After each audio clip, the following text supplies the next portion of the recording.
Hi mga idol, ayong udto sa inyong tanan. Happy New Year po. Bago ako naligo, tapos na uga-uga na. Ito yung buhok ko.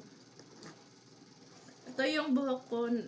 Nag-uwi ako sa Pinas, pina-Brazilian ko siya. Tapos, nung December, 2 years na, kasi 2 years na ako dito. Yan. Ganito pa rin ang itsura ng buhok ko. Kapag bagong ligo, ganito yung niya, itsura ng buhok ko. Ayan. Hindi pa, walang kupas yung yung Brazilian. Walang kupas yung straight niya. Ayan, ito pa rin siya.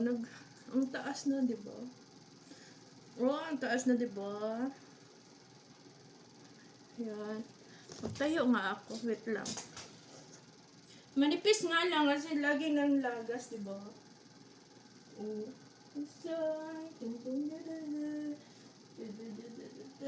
Ayan.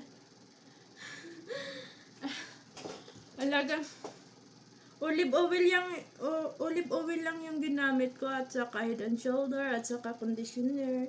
Kaya hindi nag-iba yung ng buhok ko. Araw-araw ko nga tong ginatalian kasi bawal sa akin makalugay yung buhok ko. Ito siya. Manipis nga lang kasi araw-araw nang halagas dito. Ayan. Ito pa rin pag bagong ligo yung buhok ko. Shine na shine siya. Ayan, isang beses ko lang nakatikim ng rebonded yung buhok ko pero hindi pa rin siya nagbabago.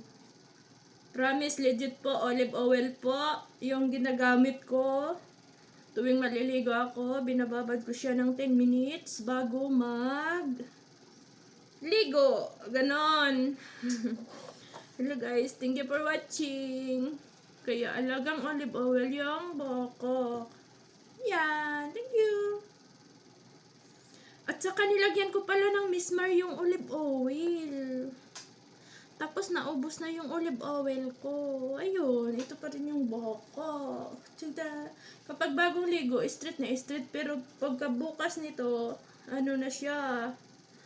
Ganon na. Kasi lukot-lukoton yung buhok ko. Kasi bawal magkalugay magtrabaho.